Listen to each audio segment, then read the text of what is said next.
Okay. Maybe you guys will share later.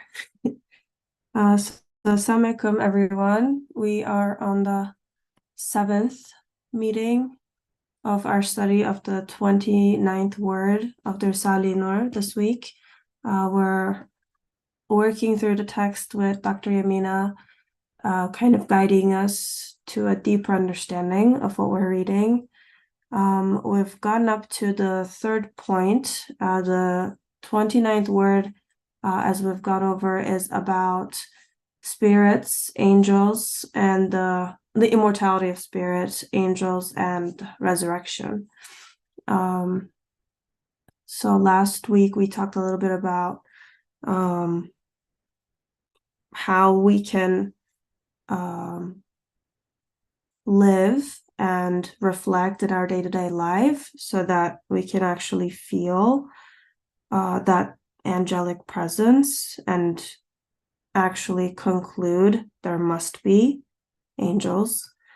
And then this week we're going to start reading the third point, inshallah.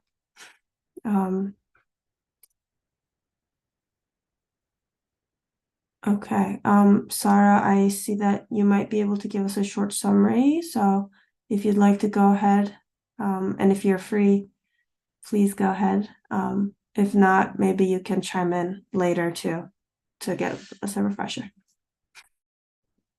Assalamu alaikum, everyone. Peace and blessings to our old friends and new friends that are joining us today. I just wanted to give a brief summary and sort of my reflections on the homework that Dr. Yamina shared with us last week. So this text is asking us to confirm the presence, the necessary presence of angels through the world that we're interacting with, instead of just blindly believing that they exist because any scripture tells us that it does. And so what we've discussed so far is that human beings have been made to inhabit the physical realm, and yet there are galaxies of a celestial, lofty realm above us. What makes us think that beings befitting of such a lofty heavenly abode would not exist? That was one aspect.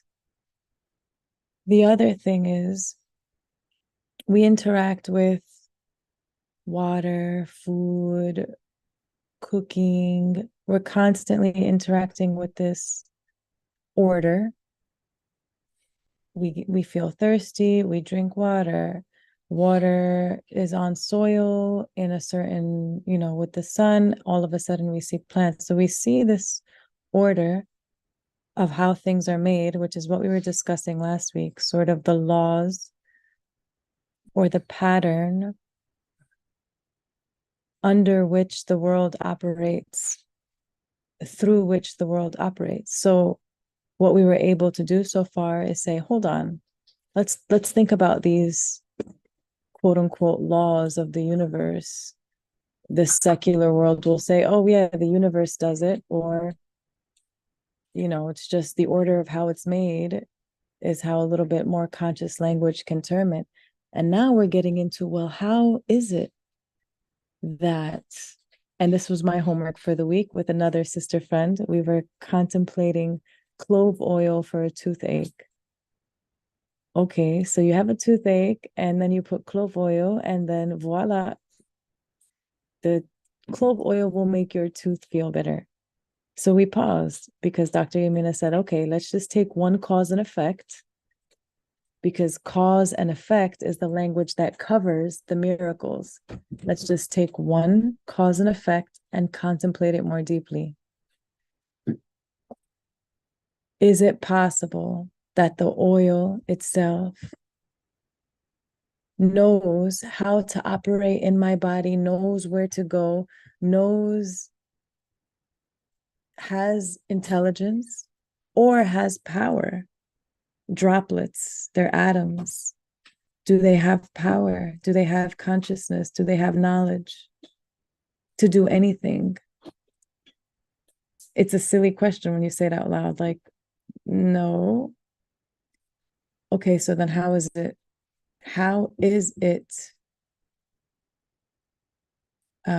made to have an effect on my toothache? This text that we're reading says there must be an agent acting through this vehicle of the oil.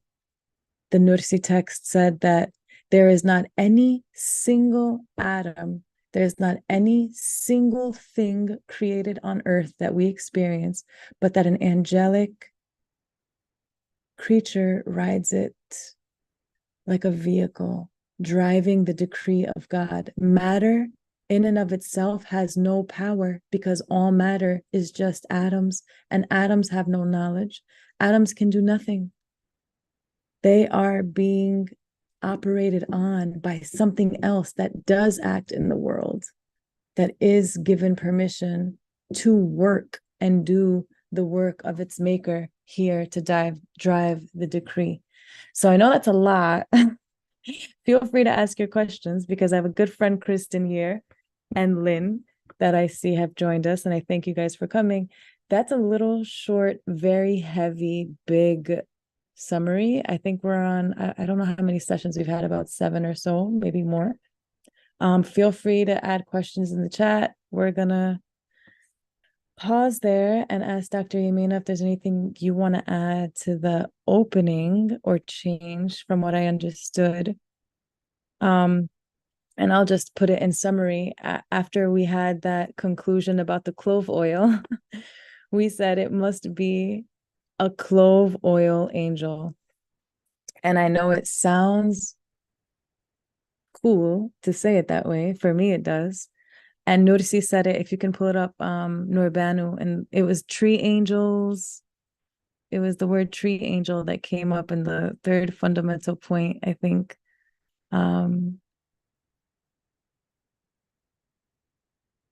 Because when we interact with a tree or interact with a mountain, suddenly, or the ocean, you look at it and you feel a feeling peaceful, you feel majestic, people say about the mountain. So there's something speaking to you, and it's not just the matter. There is something communicating with you.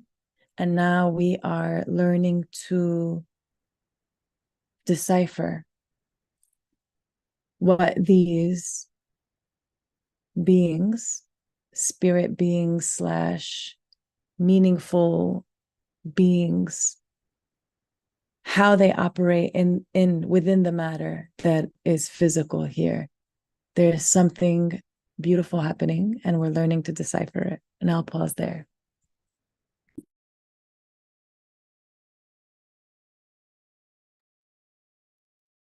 Thank you, Sarah.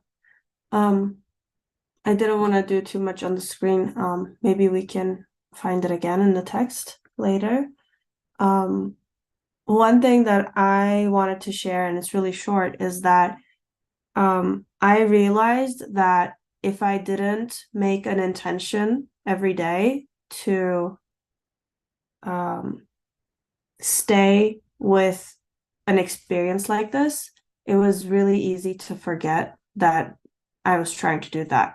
So the first few days after our halakha, when I was making tea or when I was doing something, I was like, okay, I'm gonna stay with this moment when the water is boiling. I'm gonna try to stay in this moment when I'm walking.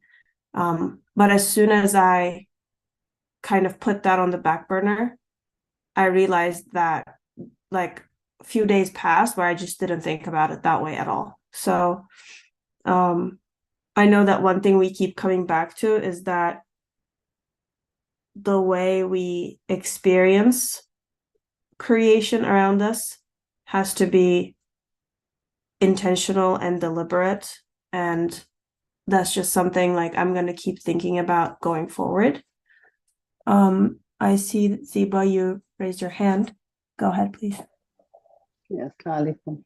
I've been like initially I used to like whenever I used to go for a walk, initially I used to think that we all are like creations of Allah and the way we interact with each other. So the plants, they are living, they have so whenever I used to pass them, I used to feel that I can talk to them and they can talk to me, and they can respond to me. I am responding to them by feeling the colors and enjoying the colors. And then I used to say salam to them while passing. But after this series, like my language has changed. When I pass them, I feel each and every petal, each and every leaf has an angel dedicated. So I say salam to the angels on the way whenever I'm passing. So it's become like more of a it is still an interaction is there, and but I think through this halakha we realizing that it's the angelic side. It means that the interaction I'm having, it has much more like matter, and matter cannot interact. There has to be something uh, other than matter, which is there in me and in the creation around me. So that awareness, like I'm trying to be aware of that and bring it just in my thinking and in my interactions. So that's been my practice through this week. That's lovely. Thank you for sharing. Okay, so it's 8:15. I'm going to start reading, inshallah, third fundamental point. I had the wrong text before. Sorry about that, guys. Okay, so I'll read, and then please type in the chat if you have any questions, and then obviously we'll ask Dr. Yamina to kind of open the text for us as we read it. This is a relatively short point, so I'll try to read the whole thing, and then if anything's unclear, we can come back to it. Bismillah. Allahumma salli ala Sayyidina Muhammad wa ala ali Sayyidina Muhammad. Third fundamental point. The question of the angels and spirit beings is one of those questions in which the reality of a universal may be inferred from the existence of a single particular. If a single individual is seen, the existence of the species may be concluded. Whoever denies it as a member of the species to which it belongs. While whoever accepts the single individual is compelled to accept its whole species. Since it is thus, consider the following. Have you not seen and heard that all the scholars of the revealed religions throughout the ages, from the time of Adam until now, have agreed on the existence of the angels and the reality of spirit beings?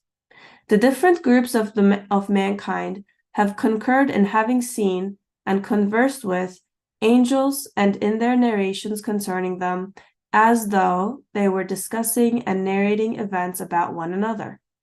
Do you think that if a single angel had not been seen, and the existence of one or numerous individuals not been established through observation, and their existence not been perceived clearly, self-evidently, that it would have been at all possible for such accord and such a consensus to continue, and to continue persistently and unanimously in such an affirmative and positive manner, based on observation?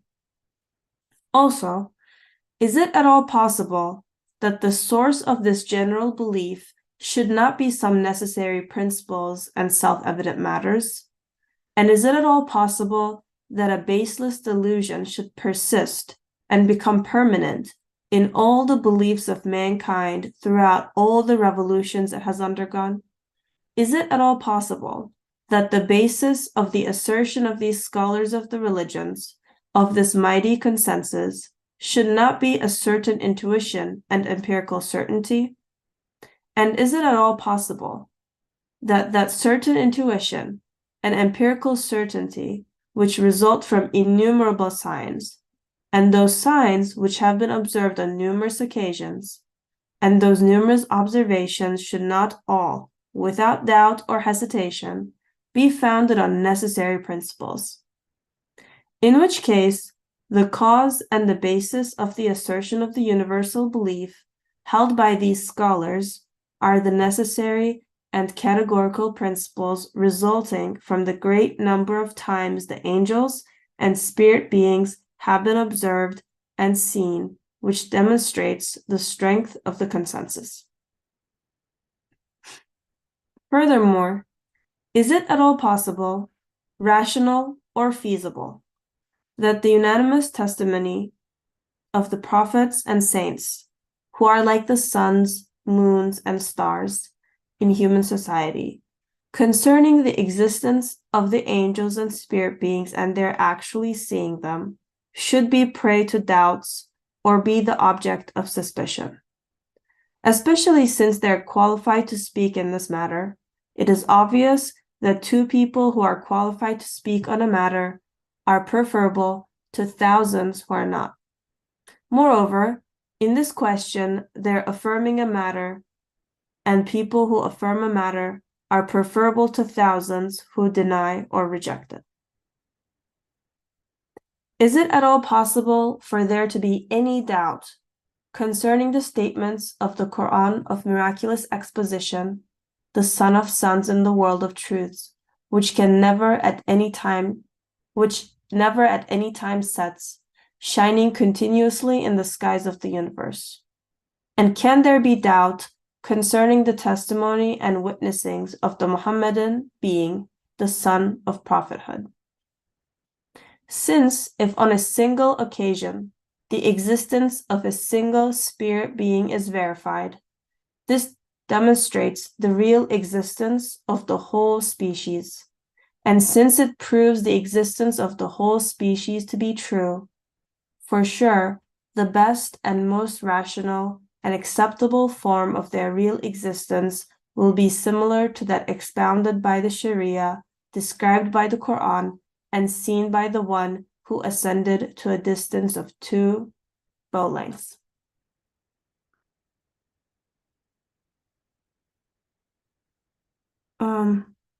This is a little dense from like a logic point of view, but does anyone have any pointed questions about the general argument that you want to direct to Dr. Yamina, or do you want me to keep going? Can you go back to the beginning? So what I understood is that if you can confirm the existence of one, like one must exist. Like, so say, for example, the clove oil that we were talking about. We use this language of cause and effect so much. Like the matter itself is what gives me an effect. And this is how we've been taught in our education system. And this is precisely the language that covers the truth or the meaningful side, is what we've been calling it, the meaningful side of the matter, of the creation. So what I understood is like he's sort of proposing a question, like if you can confirm that one exists, then the whole species, then you can confirm that the whole species must exist. So if I say that the clove oil itself, a couple of particles stuck together in a particular way, they don't know my body, they don't know where it hurts, they don't have any power, they're just molecules. How then do I feel an effect? Like through what? Something that has to have power, operating knowledge. And so that pause and that question is what can allow for a breakthrough to say, yes, it's impossible that this thing knows. You replace clove oil then with anything. If you can make that breakthrough for clove oil or whatever your example is, then replace it with anything that you're experiencing or interacting with in the world.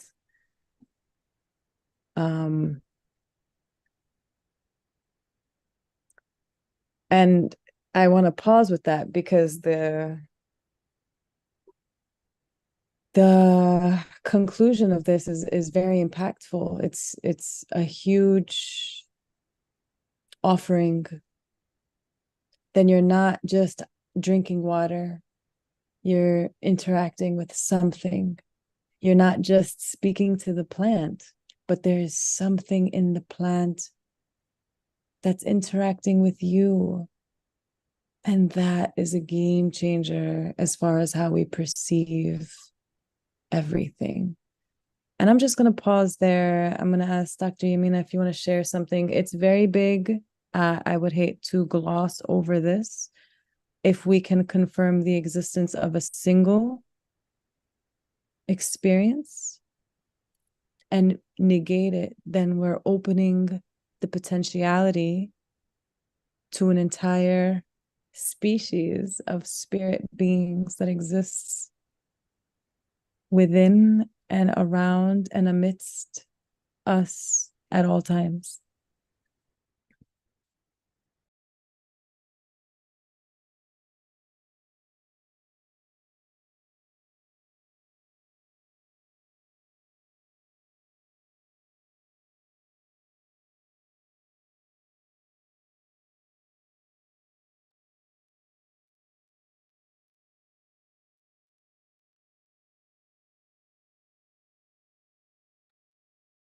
Dr. Yamina, we can wait, or maybe you can. Okay. Oh, go ahead. Assalamu alaikum. I was just giving opportunity to anyone who wanted to say anything, inshallah. Yeah, thank you, Sarah, for all what you shared with us. And you brought us back to the second point, which I think the second point is very, very important. That's where the breakthrough is going to happen. You gave the example of water, for instance. So in the first step, and this is what we learn in the Risale Nur, in the work of Imam Nursi, rahimahullah, and it is based on his reflections on the Quran. And we see in the Quran, water is mentioned a lot, and we are again and again invited to question things, to start considering things in a different way. So, for instance, Imam Nursi always, when it comes not only water, but air, soil, and soil particles, so he says, like, look at water. It enters into my body, and subhanallah, it never makes any mistakes. It always acts perfectly, as though it knows all the atomy in my body. It interacts with in all the cells, in all the organs, in some places it is blood, in some places it is something else. It cleans up all kinds of things. I'm unaware, but it's happening without any mistake. The same water, the same lifeless water,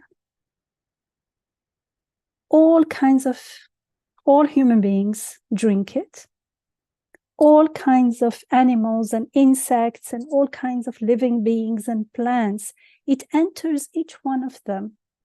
And it is as though it knows everything, all kinds of organs, tissues, anatomies, all kinds of things. It goes into, you can use it in the soil. It doesn't say if the soil is it's clay, it doesn't enter. It always obeys the laws, the order, without any mistake. So Imam Nursi says, so either for this to happen, either this water knows everything it's getting into, and knowing is not enough. It has the power to act, and it has the power to control everything else. So when it's interacting with them, it's interacting in the way it wants. So there is wisdom because it's always acting in a way that benefits the being that it's acting in. There is wisdom, but it's a wisdom that encompasses all things it gets into. There is power. It's interacting with the whole world. When it rains, it evaporates, it comes back. Lots of things are going on here. There is power, there is wisdom, there is even, you can infer there compassion and all kinds of attributes. Either these attributes that are quite encompassing, the more we reflect, the more encompassing we realize how encompassing they are. Or it is acting at the command of a being who possesses these attributes. Either it is itself the owner of these attributes, or it is acting at the command of someone who does. The first one is easy to refute because it's interacting and interconnection with all other beings. Each cause is an effect. Each effect is a cause to something else. So each one, just like water seems to have all these qualities, the things it's acting on also, if we look from their perspective, they have also all those qualities. So either there are endless gods, everything is a god, everything has the qualities of a god, or they are all acting under the command of a being who possesses those comprehensive qualities. Once we opt for the second one, which is the only option that makes sense and is reasonable and acceptable, then now we are in front of a new issue. What is it in this water that is receiving that divine command? What is it in this water that is receptive to this knowledge, to this power, to this consciousness, to this intelligence, to this order? It can't be the matter itself. When we are not reflecting, we are acting like the boorish guy he gives in the example before, that has never seen a city, and therefore things that can be palaces, with very lofty palaces without anyone living in them. When we are not reflecting in the way we are taught in the Quran, in the divine teachings, then we become like a 3-4-year-old kid. A 3-4-year-old kid, for instance, if you give him a telephone, they have no idea that there is a whole system that is connecting people with each other through a satellite. For him, it's that piece of matter. Somehow, miraculously, you speak to other people, or you get a game and you play on it. But anyone else would know that it's not the plastic and the metal that's doing that. It's the software there. It's something that has been put there consciously to support whatever function it is supposed to do. And that's true for everything else around us, man-made things. How come when it comes to water that looks lifeless and unconscious, because we don't reflect, we take it for granted that it's okay, water. And on top of that, we don't even say that it is obeying a divine command, acting at a divine command. It seems to us as if it's doing it itself, which is even worse. How is it doing it itself? How can matter, pure matter, do it? So there must be something, not the physical, something more than the physical aspect that we usually are stuck into. There must be something else there, something that can receive that command, that something that is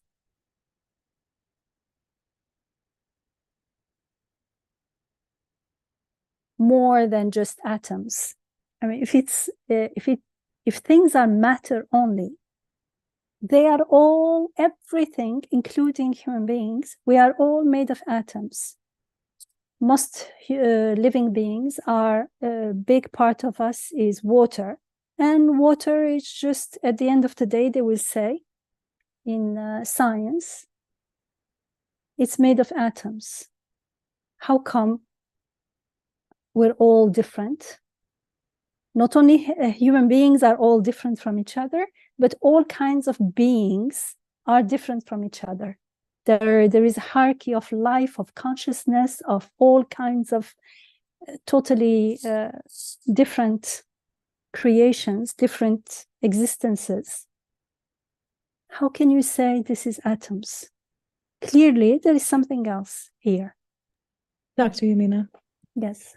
I just want to add the beautiful connection to Dr. Emoto's water experiment that we've referenced before. So water looks to respond to different feelings and different words. So when we think about what Dr. Yamina just shared, and this man made an experiment, I shared the link of a general, very short summary of it, but there's more in-depth visuals online. When you say a bad word or write a bad word, though when you freeze the water, it looks a particular way. But when you say a beautiful word or a meaningful word or a loving word, the water looks completely different. So what is it in the water?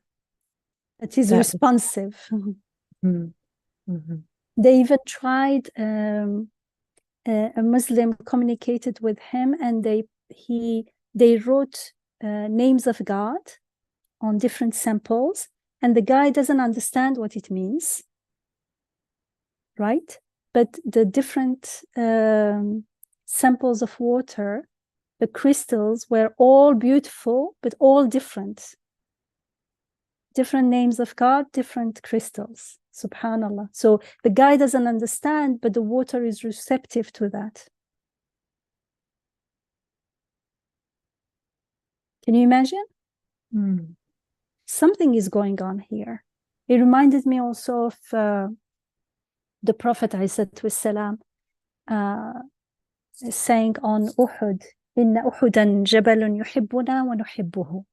And I always thought, subhanallah, he didn't say we. So he said, Uhud is a mountain that loves us and we love it. So if he said, we love Uhud, oh, okay, we love so many things, right? No, he starts with a mountain that loves us, because that's the part that we miss. If I'm loving something, is it our physical matter side that is loving? Obviously not. If an alien came and didn't know who we are, first they will look at us as physical, pure matter.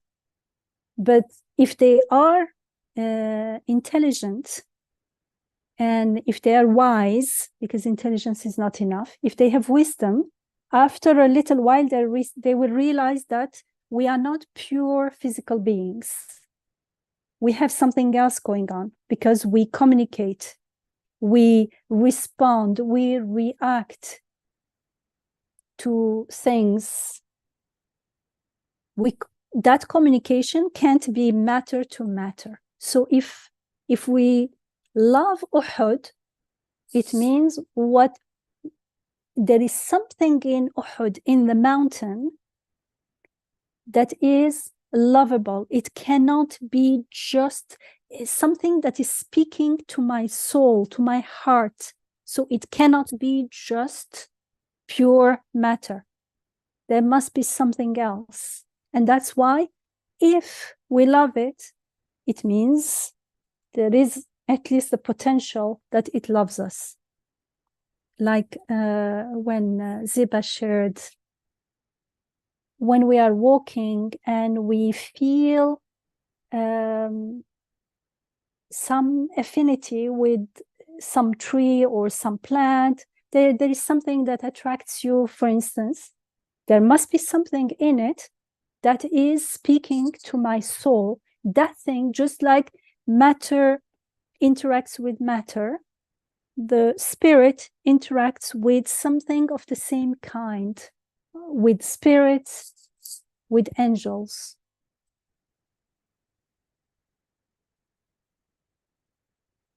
And we can see that I have in my backyard 2 big oak trees. One of them is very tall and the branches are so high up. For some reason, I don't feel much connection with that tree. But the other one has very wide trees, and you can, in the summer, you can sit under the shade and you feel very, how to say, cozy, very friendly with this tree. And this tree this year shed lots of acorns. Those acorns, intellectually, I know that they are living fruits of this tree, but they look like just little pebbles.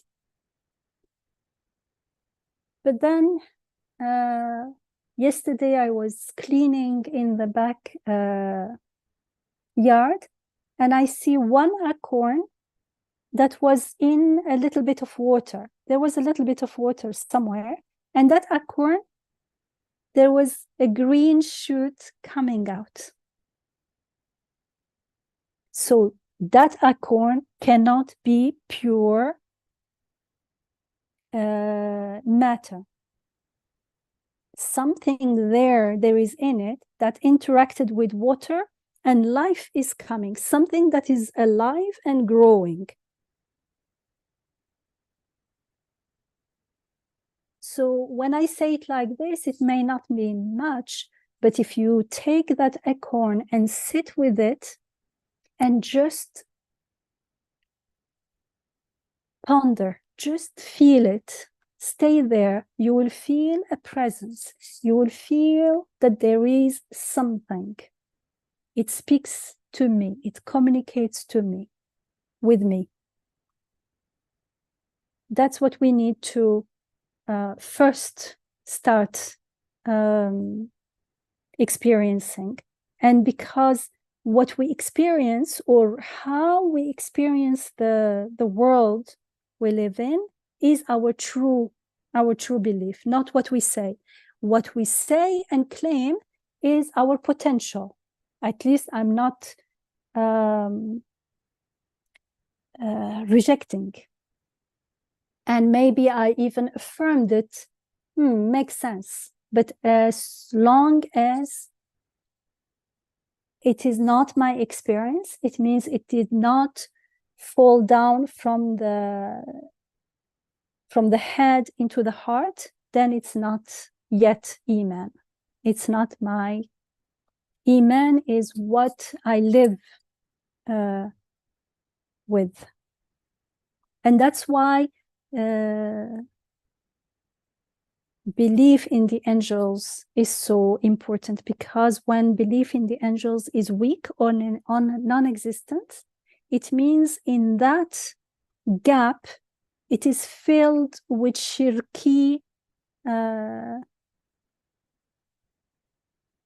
assumptions that causes and effects are the effects are the results of the so-called cause, and we are stuck in the illusion of horizontal relationship connections between things, when in fact things are connected but not horizontally, through an order, through a power, through knowledge, through wisdom, and all actually the interaction between the so-called cause and the so-called effect is what points to the myriads of beautiful names of God. So if we see them as related horizontally to each other, it means we are not experiencing the beautiful names of God. And when we start seeing how they are pointing the beautiful names of God, it means that thing there, like the clover oil, is communicating with me. When I start listening with my heart, with my soul, the more I pay attention, the more they're glorifying, they're proclaiming God's names becomes clearer and clearer. That's the only way we confirm and live the reality and the beauty of Tawheed. That's why belief in Malaika, in the angels, is so important that it's a pillar of belief.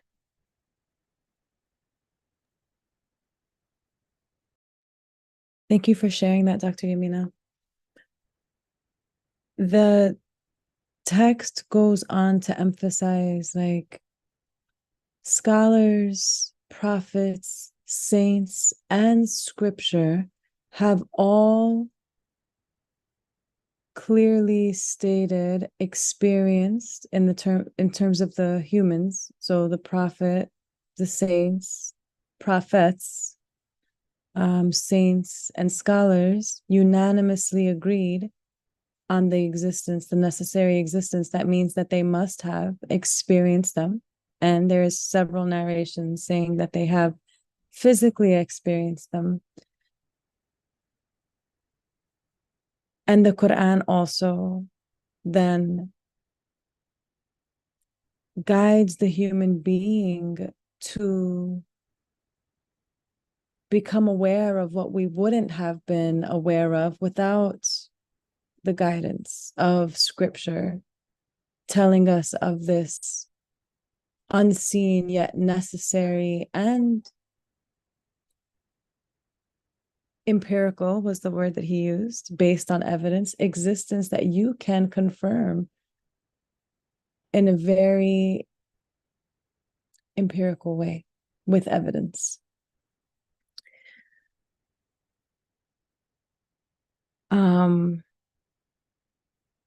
So what came to me as Dr. Yamina was sharing was the prophets who represent human beings that are the utmost degree of doing this internal work of contemplating and reflecting and pausing and questioning and reflecting and dedicating every moment of their lives to receive, to become recipients of divine revelation, to become recipients of, the answers to these deep questions, and in the purest way, because they have experienced. And we'll speak to Prophet Muhammad, peace and blessings be upon him, alayhi salatu wassalam, because of his direct experience with angels and the angelic side of creation. I was thinking, the thought that came to me was all of the prayers that were given, for example, before you get in the car, when you put your shirt on, before you interact with water, how to interact with water. You sit down, slow sips. Why? Now the implications of this discussion on angels is huge, because it's not just copying some sort of ritual. it was a very deep experience that he was living with the angelic side of creation, and then offered that guidance up to those who choose to follow the path of the prophets, those who choose to, devote their lives to living by the scripture. So how amazing is it that before getting in the car, there's a way to interact? Why? With whom am I interacting when I get in the car? The metal. There's a prayer of glorification. There's a prayer of consciousness before getting in the car, before putting on a shirt. And I know we have 10 minutes left, and Norbanu is very good with time. So I want to pause because we said a lot. We have new friends that we love to hear from. We have old friends that we love to hear from. And so, inshallah, for the last 10 minutes, we can take comments, questions. Bismillah.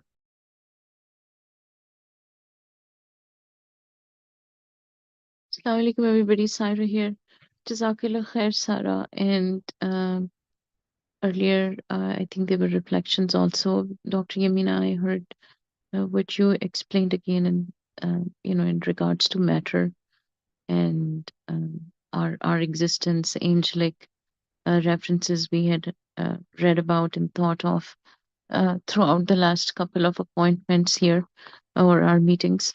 I think one thing that comes to my mind as objectively as I'm hoping I can relate here is the whole idea of the impermanence and the change that is required.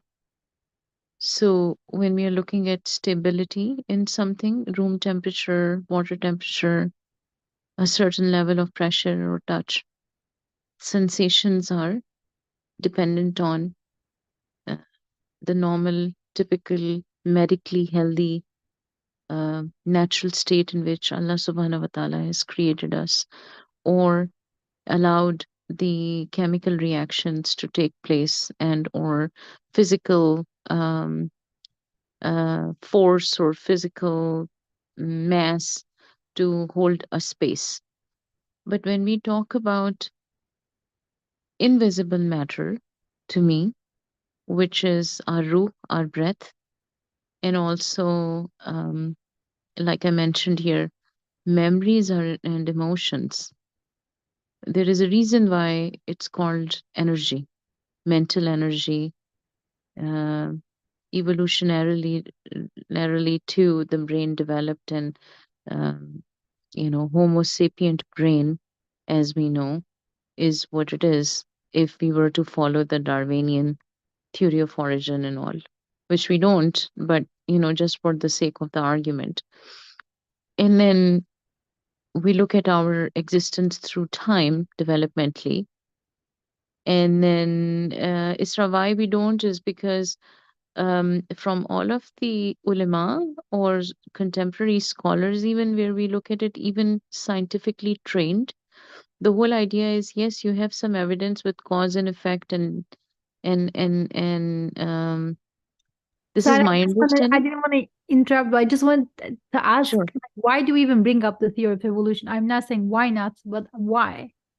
In the Why first not, or place, why? and just why do we even bring up evolution, theory of evolution? Yeah, no, Talk about the brain it's without confusing. speculating. It's confusing. And since we don't agree with it, since we Yeah. think it's totally dalala, Yeah. then when we bring it, it's only going to confuse and to take us away from The what spiritual. we are desperately getting. Yeah, We're trying exactly. to clean up, purify. Now we Yeah. bring more Exactly. No, dirt. exactly, Dr. Yamina. So that's, I don't also believe in it too. And so, and so where I was going with this was this whole understanding of the invisible matter, that I think that we are in the context of witnessing, experiencing, or as we say in psychology, my or my client's lived experience. Water doesn't know that it is water and it satiates me. like you have always expounded on that water doesn't know to come and satiate my thirst. But Allah subhanahu wa ta'ala has created it in such a form that it can fulfill that need. And then I Right. am I also also given, right? that we're saying that the first couple of classes, we were saying that we use this language. Oh, God created it to do that. So it is doing that because God created it to do that. And one of the first classes was a brother that mentioned, even in Greek mythology, they say the rain gods, the this, they had some idea that the thing itself, the water molecule itself cannot. There's no way. It's H2O. There's no way. And I'm gonna get to the comments in the chat because they were very helpful to read from Mine, or I'm not sure exactly how to say the name.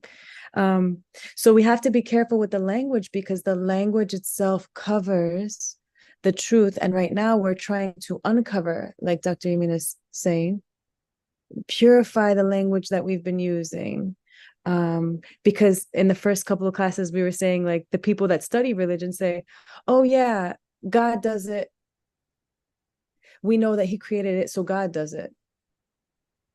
And which is also covering exactly what we're trying to learn here, because we know that the creator of the universe is not within the nature of the universe. So we're looking at things happening in the nature of the universe and saying, how are they happening?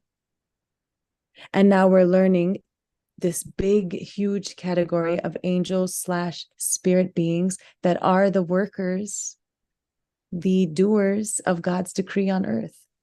And it's like certain scriptures or sort of teachings will picture these beings and make it sort of like a mythology, and we're not doing that at all here. We're saying there must be something because you're interacting with the plant responds to you after you speak to it in a particular way. The next day, or maybe that same moment, you will find it looking completely different. So what is it that you're communicating with that is listening? And I'm sorry, if you want to unmute, I'm not sure how to say Mine or mine is wrote a beautiful comment. Mine. Okay. Mine shared, as a chemist, teaching about intermolecular forces, which are holding molecules together, such as the strands of DNA. I just realized that these forces must be the angels holding them together.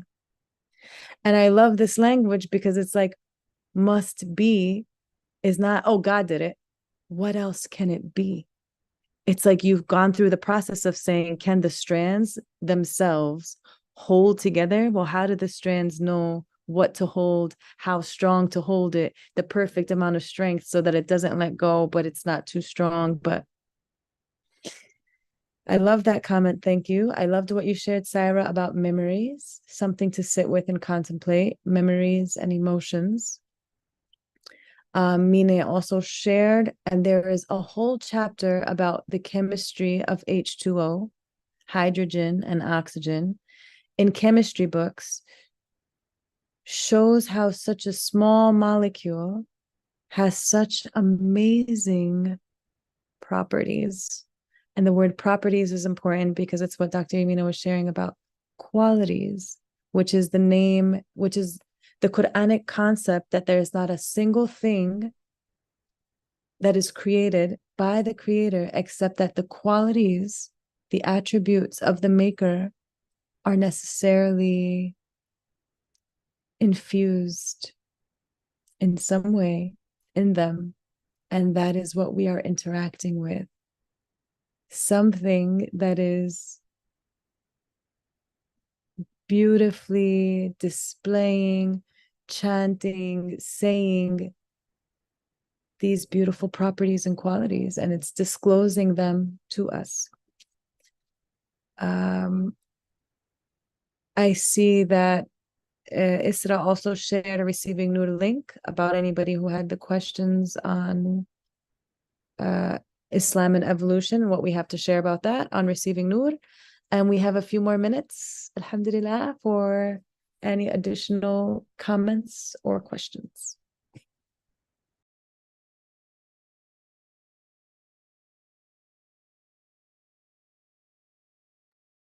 I just wanted to share or finish my thought, if I may.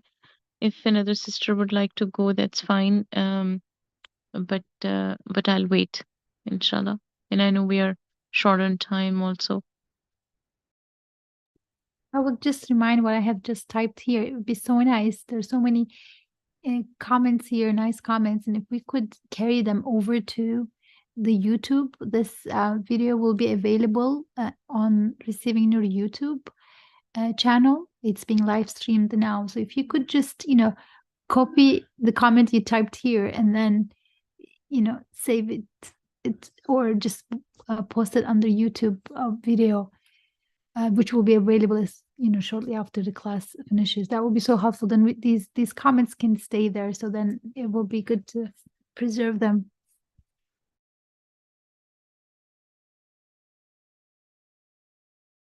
Great, Sister Isra, thank you.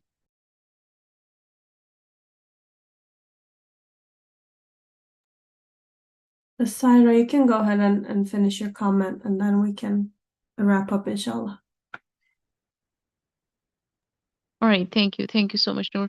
So my question, I guess, would be regarding on the one hand, our understanding and our belief about the angelic presence, and of course, Allah subhanahu wa ta'ala's help is being or commands are being carried out through their help or through their service to Allah subhanahu wa ta'ala.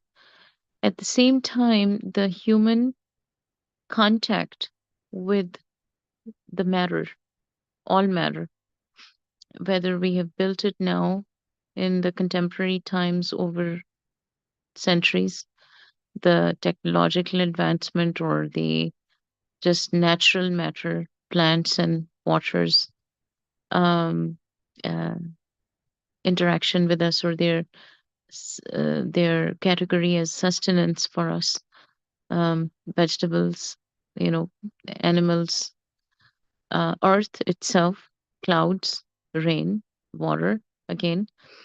Uh, I think we intellectually are also, I'm trying to understand this context here in the fundamental point with regards to the author doesn't say much about the human itself or ourselves, we being also using our free will, making the most optimal contact with the matter. So I know earlier we have studied and we have learned about gratefulness, gratitude, acknowledging, witnessing. In Dr. Amina, you always tied it back to Tawheed, unity with Allah subhanahu wa ta'ala, and understanding of that the ultimate super most omnipotence of Allah subhanahu wa ta'ala obviously controls everything.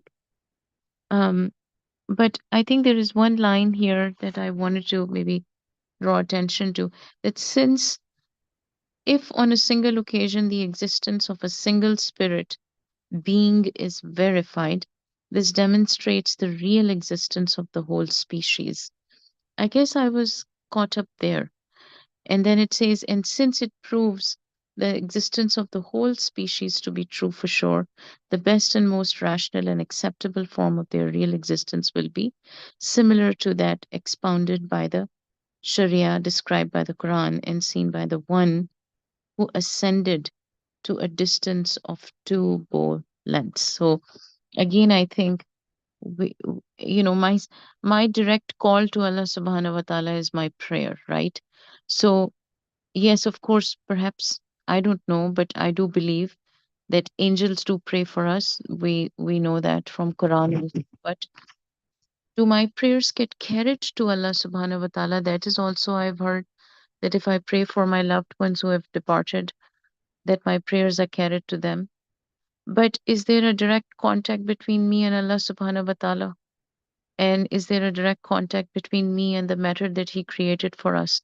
Because He does say, I created everything in the universe for you. And I guess that's where I was hoping that I will get a little bit more elaboration, but inshallah, whenever we do get to it. Jazakallah khair. Assalamu alaikum.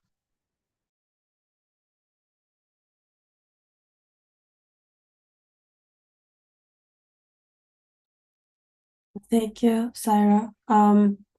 Dr. Yamina, did you want to get into the answer for that? Maybe like a shorter answer, and then we can go into more depth if you'd like next week. Let me know, because I think it's a good question.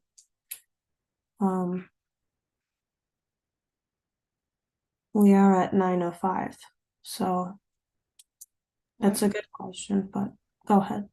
If anyone wants to answer, for me, I would have to listen to the answer, the question again, because I'm not clear about the question and how it is related to this last paragraph, for instance. The way I understood it, and Syra, correct me if I'm wrong, was okay, so we have this narrative that our prayers are carried to God by angels, and then we have this other narrative that God created everything for us. So there seems to be some sort of connection that we need to make with matter, with what's been created. But we're also asking, or the question is, do we have direct connection to our creator? Or is it mediated through something else? Yes, thank you, Noor. Yeah, exactly. So that's why I mentioned breath and ruh, because ruh is captured by angel of death, and breath is dependent on, when Allah subhanahu wa ta'ala's kun fayakun comes to us, that's my last breath, So I'm thinking that my existence in and of itself is directly linked. Allah Ta'ala also says in Quran that and I don't speak to any human except through wahi, or by way of an angel, or through the messengers, the books, the holy book. So as an ordinary Muslima, if I consider myself as a very sensitive matter that Allah subhanahu wa ta'ala has created, and yes, He honored me as the best of the best creation, knowing all our faults and tendencies of impatience and ingratitude and ungratefulness, and or hastiness. Yet, I think, what is that ikhlas and that purity that is my optimal state? Where is my optimal state in Allah subhanahu wa ta'ala's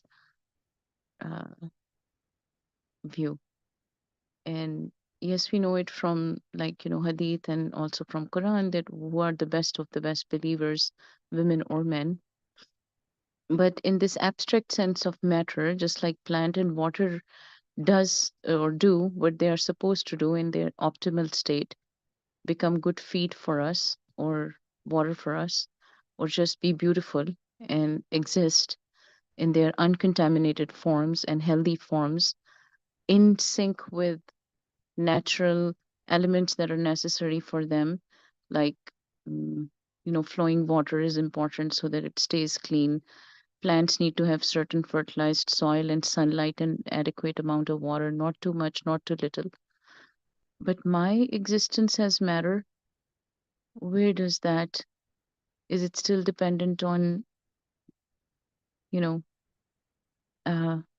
directly dependent on Allah subhanahu wa ta'ala's will, divine will, to allow me to be one way or another,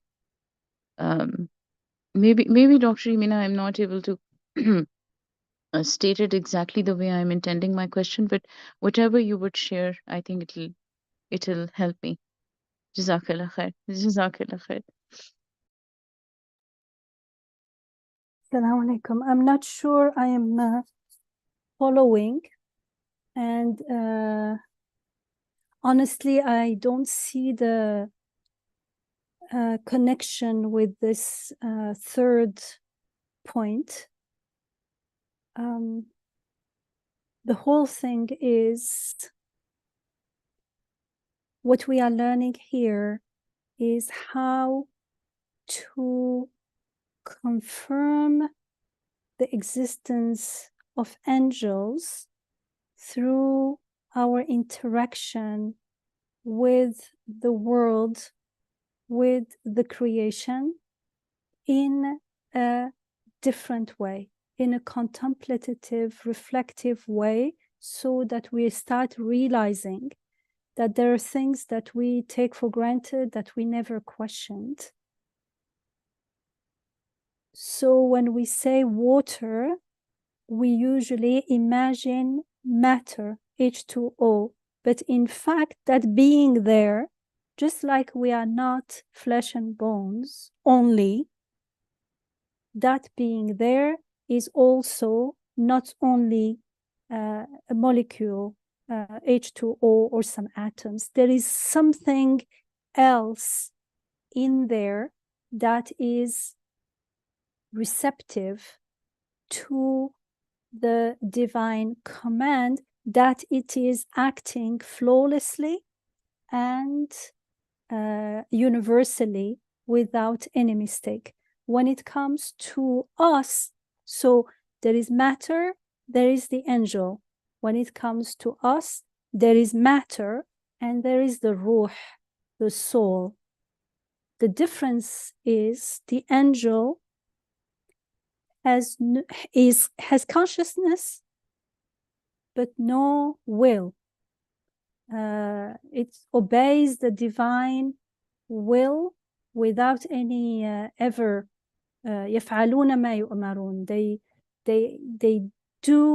They never contest the divine command. They do whatever they are commanded.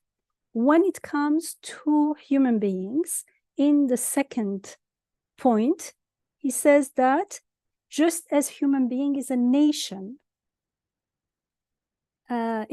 humankind is a nation, and human beings are the bearer and the representative and embodiments of the Sharia, or the divine codes of laws, which proceeds from the divine speech. So matter, or the rest of the creation, matter and the angelic, the angels that are the recipient of the Sharia al-Fitriya, Sharia Tekwiniya, the creational command, Sharia of God.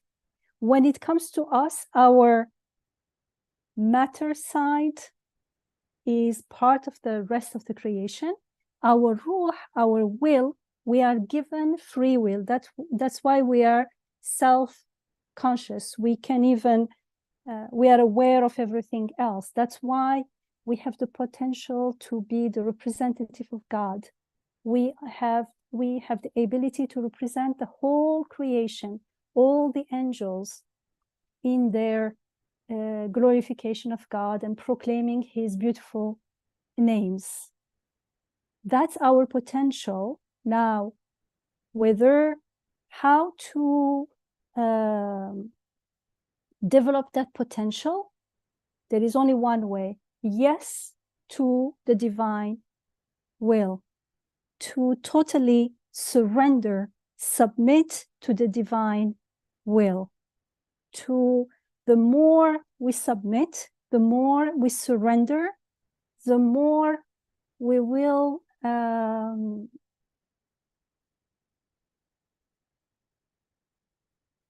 fulfill the potential within us. We can also choose to not do it. we can choose to, something happens by divine will, an illness, a death. Do I accept it, or do I keep questioning it? Now, when I accept it, it doesn't mean that there is no sadness, but I also accept the sadness. The sadness is also a messenger, an angel telling me that I need divine help, telling me that I am not my fulfillment is not in this world, telling me that yes, I long for the eternal world, the paradise. But it's all with acceptance and rida, and always surrender, and yes, yes, yes. A surah that starts and talks about the angel is Surah An-Nahl, Surah 16. And right before Surah 16, remember when we used to study the surahs, the end of a surah relates to the beginning of the other surah. If you go to the surah before, Surah An-Nahl is Surah 16. And Surah 15 is Surah Al-Hijr. And it says at the very end, the last two ayats, very beautiful ending. فسبح بحمد ربك وكن من الساجدين واعبد ربك حتى يأتيك اليقين. So سبح, we say glorify, but it means your Rabb with praise. But sabbih is to refute shirk. That's the most shortcut explanation. So the more we refute the shirk, refute the horizontal relationship between the cause and effect, the more there will be hamd, because we will see all the beautiful names coming there. We'll see how they are, the cause and effect, the relationship actually is proclaiming the beautiful names of God. So glorify, refute shirk with hamd, with praise of your Rabb.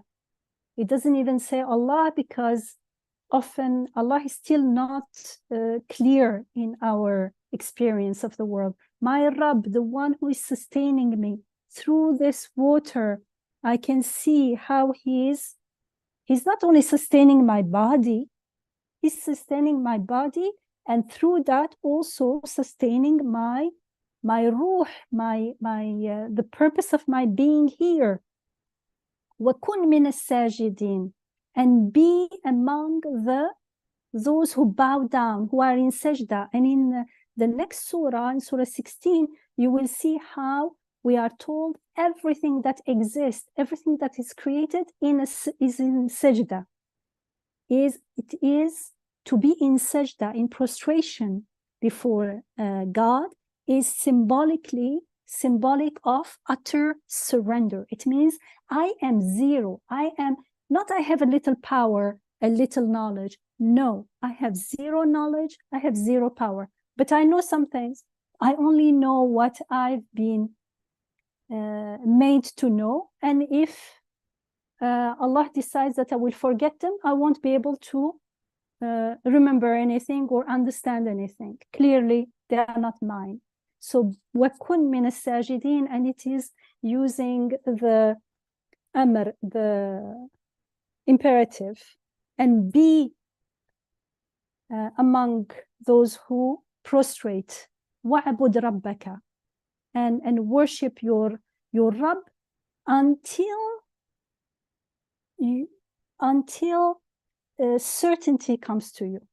حَتَّى يَأْتِيكَ الْيَقِينَ. And if you go to Surah 16, I don't think we studied together because it's a long surah, but from the beginning it starts talking about malaika, about the angels. And each time it refers to the angels, talking about the creation and how they are all obedient to God, to God's command, to his order. So that's we have free will, and the way to fulfill the potential is to follow the path that we are taught in the Quran, and the path in practice follow the Prophet ﷺ. That's why the Sunnah of the Prophet ﷺ, it does not mean it is Sunnah as we say in for the Salat, for instance. That's a different terminology. That means it's option, like it's good, but it's not like you have to do it. But the Sunnah of the Prophet ﷺ, the way he lived, for instance, when Sarah was saying, that's why there is that dua, for instance, when you are going into the car. But that dua is from the Quran. And if you reflect on what it is saying, you will understand what the Prophet ﷺ is telling us. It means what he said when he did this is the tip of the iceberg. How he lived it, the spirit, the hal, the way of being is the sunnah. That's part of the sunnah, the part that is that can be easily be written down. The rest, it's what we are doing. That's what the Prophet ﷺ was doing with the Sahaba. He was the living Quran, living with the divine guidance. And one of the shortest way is to follow him and follow him. What was he doing? He was always obedient and submitting to the divine will. So it means the I that always wants, has its own delusion, has its own illusion of existence. I have this and I have that, and all that needs to be questioned. That's the purification from delusions. There is no I like this. No, I was made to like it. How do I know how to like? So as we change the language, like the Prophet ﷺ, he doesn't say uhibbu, he says I was made to like something. So he's aware that that is also from God. So subhanallah, it's a way to remember God and a way to not go into the delusion of building an I that claims rububiyyah next to God, and then resist the divine decree. The divine command comes not only in the Quran as pray and cover yourself or do this and that. It also comes in my life, things that I might not like happen. And so when it happens, I don't say I like them. That does not mean, it means Allah created it and made me not like it. Subhanallah, what's the message here? So I surrender and submit until I am given the yaqeen, I'm given the meaning of what's going on. And each time we will see that it always is full of wisdom and full of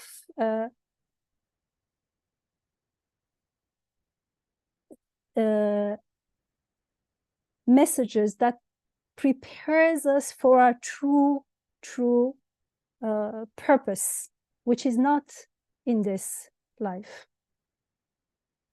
to get ready for our eternal life. That's all I can say for the moment.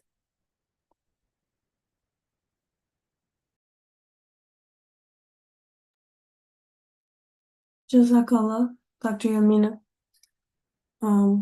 I see that Sarah has had some comments in the chat, so please remember, as Dr. Isra said, to put your comments on the YouTube link as well, just because people do go back and watch them if they can't join us on the Zoom, and we want them to also benefit from the conversation here, inshallah.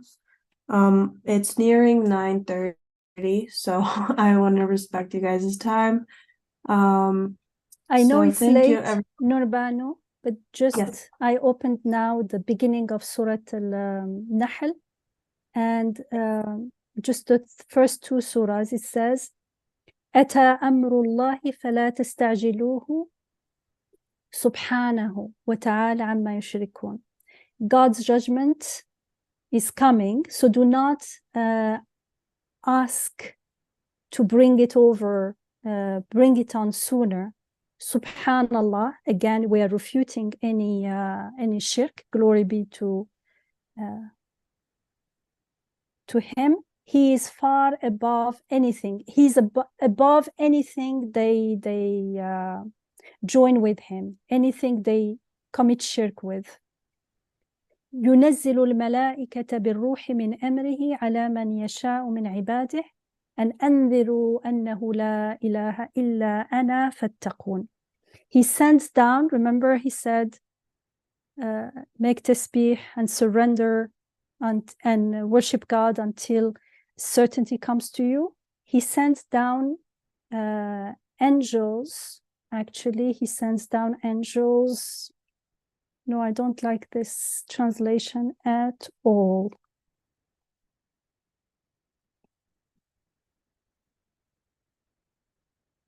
Let me, he sends down angels with the spirit from his command. I think is closer to whomsoever he wills from his servants. He sends down angels with the spirit from his command to whomsoever he wills from his servants. He chooses to give warning, there is no God but me, so beware, so be conscious of me. I think it's very meaningful. Thank you, Dr. Yamina. So helpful. Jazakallah khair.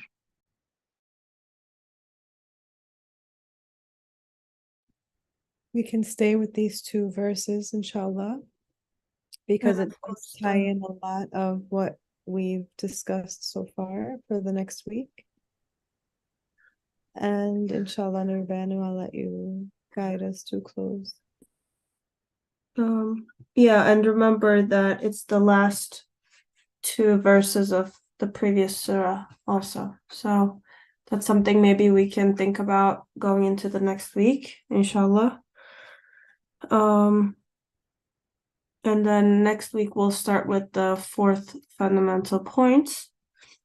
I was just gonna say one little thing when we were talking about the when I love something, there's something in it that's not matter, that is lovable.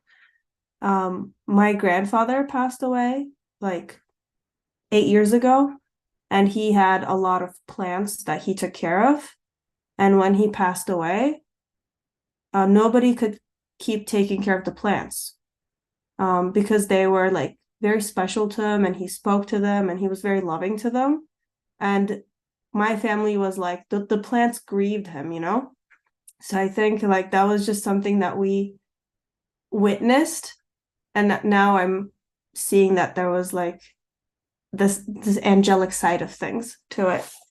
So alhamdulillah for that.